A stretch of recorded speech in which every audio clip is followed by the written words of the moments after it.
Welcome to the ISF podcast from the Information Security Forum.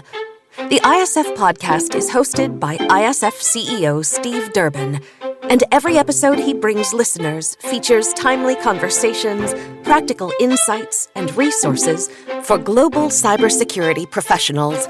I'm producer Tavia Gilbert.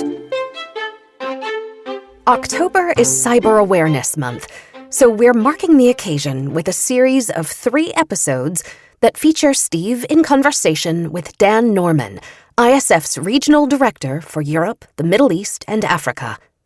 Today, Steve and Dan discuss the importance of cyber resilience and how organizations can prepare for cyber attacks.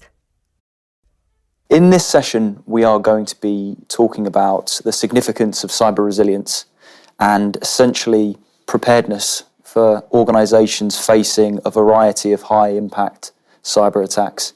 There's a lot of news out there. It seems weekly there's a high-profile incident, and we're seeing that response and mitigation strategies are obviously a crucial part of that. But I'd like to start sort of wide here, Steve, with, in your opinion, what is the actual significance of cyber resilience and more specifically incident preparedness for 2023?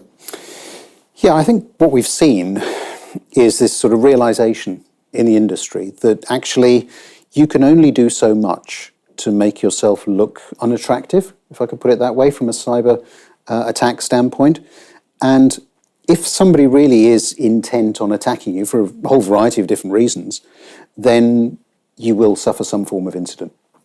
So the smart thing to do is to prepare for that day, to figure out how you're going to respond, how you're going to ensure that you can protect your critical data, get your systems back up and running, and then we move into all of the things that may be required as well under regulation, because of course there are starting to come in quite a number of different regulations, laws that are around these particular things, particularly if you're in critical infrastructure, financial services. We've seen that for a little while now. So I think that it's about a practical response to the fact that you can't always prevent an incident happening.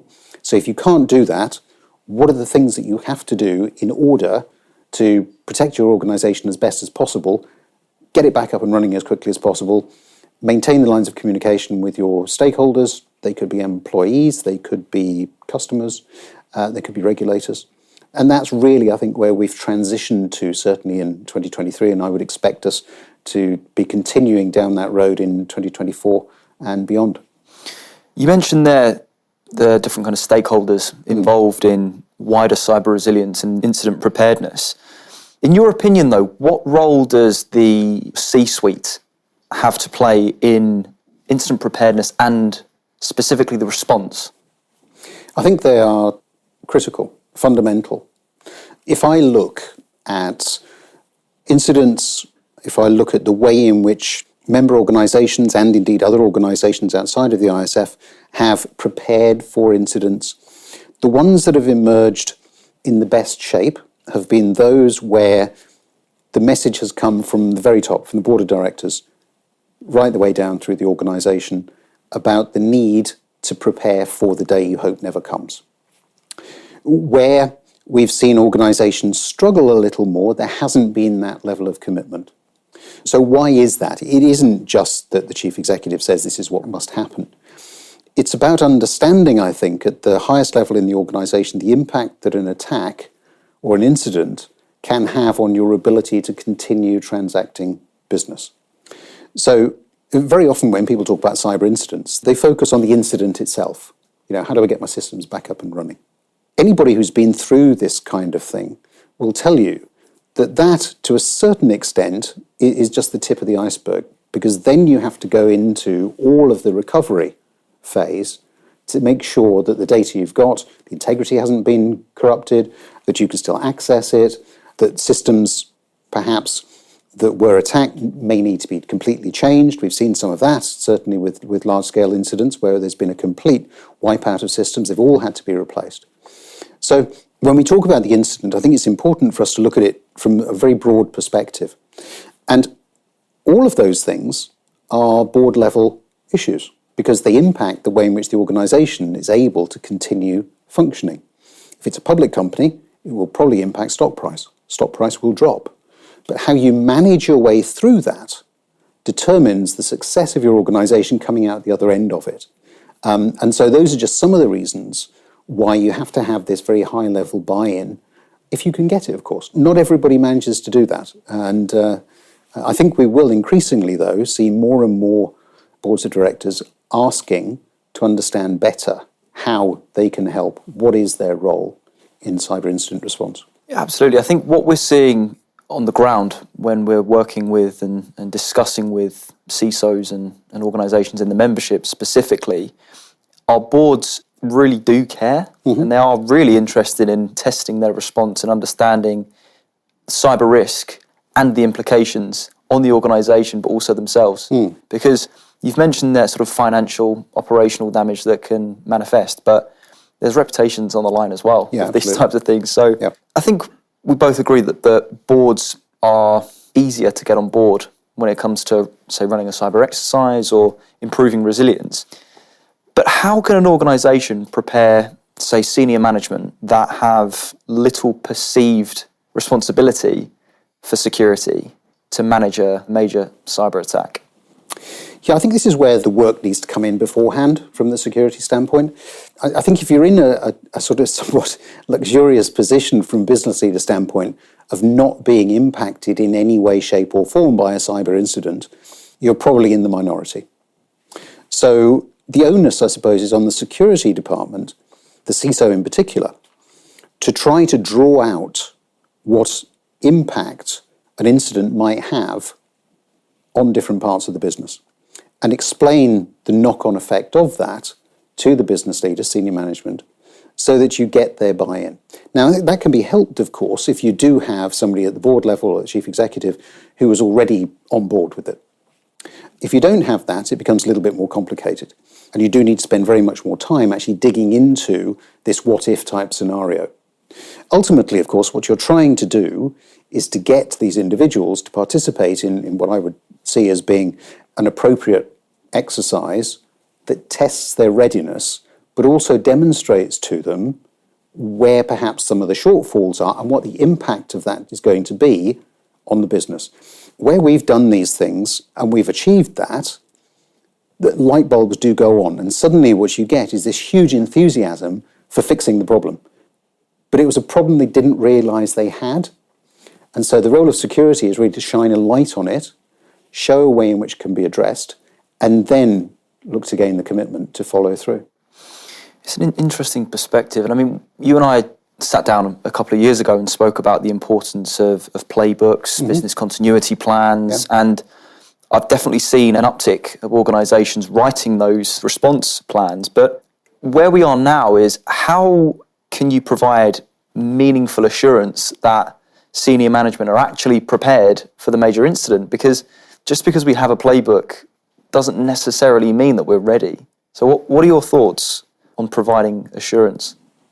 I think you have to take them through the exercise. So you have to run a cyber exercise. You have to get them into a room where actually they probably don't have access to their playbooks, because that's what's going to happen in reality. Nobody walks around with a playbook under their arm every day of the week, waiting for an incident to happen. So we have to simulate that. And as you know, we've done a tremendous number of those this year, 2023, all around the world, with ISF members and indeed non-members.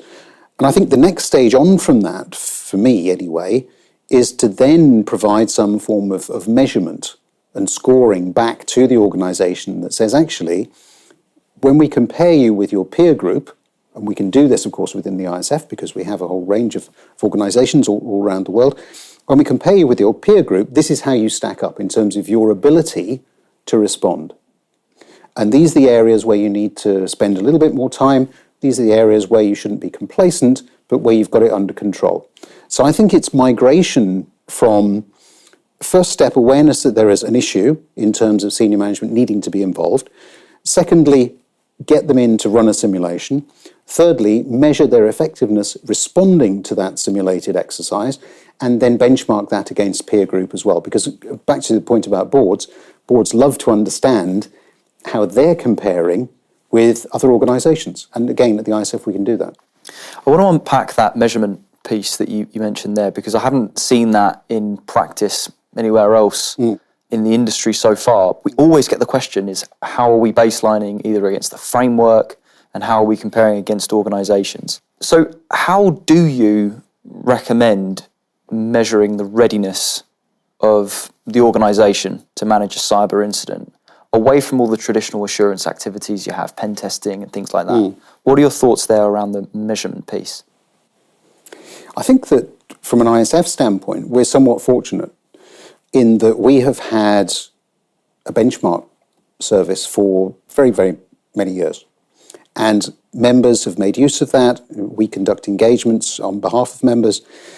And so we understand the whole essence of benchmarking.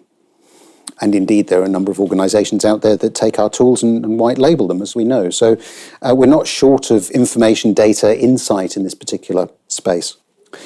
So it's a short step, as far as I'm concerned, from our traditional benchmark into then looking at how we can do peer class analysis and comparison across the number of different exercises and simulations that we've been running to provide at least a discussion point. I mean, some people may disagree with what we come up with. People disagree with benchmarks every day, don't they?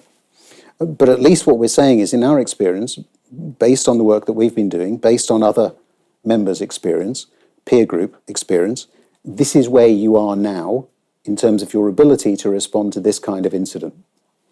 And the good news is you now understand where that is. You may be happy with it. You may say, the chances of us having an incident are so small that knowing that we've got that level of resilience in the enterprise, that's good enough for us. Others may say that isn't good enough. We need to do more work in that space. And again, we can help people to increase the different levels of preparedness. Others may say, okay, that's a really good measure. I spent a lot of time this year on awareness and education, and I can see that now coming through in terms of the way that we're able to respond. So it isn't about using measurement as a sort of stick to beat people about the head with. It's about saying, let's take a very realistic approach to how we can assess our abilities as an organisation, how we compare to other organisations, and then we can make a decision based on our risk profile as to what we want to do next. Yeah, I completely agree with you. I think what we see during an exercise or during a major incident is it's a multi-dimensional challenge. Yeah. There's internal communication, external communication to the regulator, to law enforcement. There's a bunch of domains within the organisation that have to be involved, from the communications team to security, risk management, incident response. So I guess it's about having all of those teams on the same page and flexible enough to be able to act resiliently.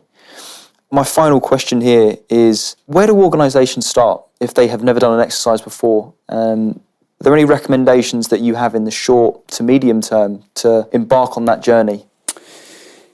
Yeah, I think, you made the point earlier on that the level of awareness of the fact that incidents happen on an ongoing basis now is much higher than it ever was before. So I would be surprised if any organisation wasn't at least aware that there was a chance of an incident taking place. And very often it is about knowing how to take that first step. I think that from what I've seen, members of the ISF do talk a tremendous amount amongst themselves. So there's no shortage of experience that members can lean on. So if somebody hasn't done one of these things before, there are other ISF members that have, that they can talk to, and they can do that at our events, at our chapters, at our World Congress, a whole variety of different mechanisms for doing that. They can also talk to our analysts or our consultants about what that first step might look like. And I think that when we've had those sorts of situations, what we then do is go back to basics and ask people what is it that they're actually trying to achieve and scope that out with them. Because it isn't something that you do once and then forget about. These are ongoing, recurring exercises that you have to be running throughout the year. And I often say to people that they should really view it a bit like the audit. You have no problem with your auditor coming in once a year. And indeed, they'll come in prior to that, partway through the year, just to make sure that things are going okay. And I think we have to get to a point where, with cyber simulations, we're doing such a thing. Because things are moving so fast. We've got staff turnover, we've got complexities of technology, we've got companies, expanding into different geographies. all sorts of things. And the risk landscape isn't slowing down either in terms of its evolution. So regular simulations, but the first step really is to talk to people who've been there and done it before.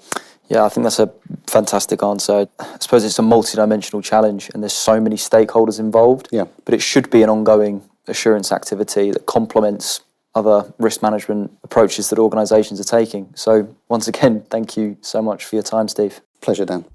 Thanks to Dan and Steve for today's conversation. We'll be back next week with the second in our Cyber Awareness Month special series, when we discuss the security workforce. In the meantime, if you would take 10 seconds to pull up this podcast on whatever device you're listening, give us a 5-star rating and write a quick review, we'd be grateful. You can also listen to the ISF Analyst Insight podcast, which goes in depth on the hottest topics in information security. In every episode, ISF analysts hand-select active security professionals from ISF member organizations to discuss how the implementation of ISF research is uniquely applied to their real-world context. We hope you'll listen, and of course, we'll put a link to that show in our show notes. If there's a topic or question that you'd like us to cover in a future episode, let us know at securityforum.org, which is also where you can find our catalog of past video and podcast episodes, as well as ISF's research, practical tools, and guidance related to discussions like today's. The ISF podcast is produced by Talkbox and Tavia Gilbert, with senior producer Katie Flood. Mix and master by Kayla Elrod. Music by Alexander Filipiak. Thanks for listening.